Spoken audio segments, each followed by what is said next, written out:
শায়েখ প্রশ্ন করেছেন রাজশাহী থেকে উম্মে ফাহিমা।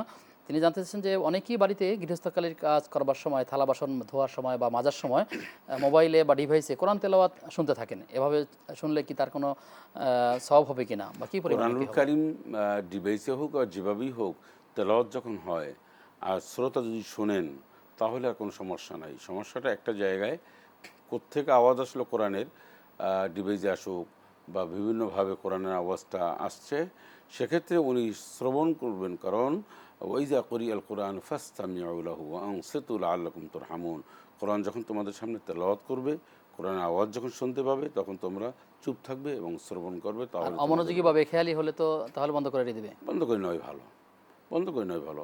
অনেক সময় আছে মানুষ কাজকর্ম করে আর তার কানটা ওদিকে থাকে, এটাও হতে পারে। অনেক মানুষের অনেক অভ্যাস আছে যে সে একটা কাজ করতেছে কিন্তু কোরআন শুনতেছে, তার ভালো লাগতেছে, কোরআনের দিকে তার দৃষ্টি আছে, মন আছে, আকর্ষণ আছে, এটা সমস্যা নাই। একদম কোরআন এরকম পড়লে যে এরকম হাত পা গুটিয়ে যে শুনতে হবে, বিষয়টা এমন না। আমি অনেক সময় অনেক কিছু দেখলাম, বা আমি একটা খাচ্ছি আর কোরআন কারিম তেলাওয়াত শুনছি, আমার আকর্ষণ ওখানে রয়েছে, দৃষ্টি রয়েছে, মনোযোগ দিয়ে শুনতে মনোযোগ আছে, সেটা সওয়াব শুনতে পাবেন পারবো। ইনশাআল্লাহ তাআলা। হ্যাঁ, সব পাবেন।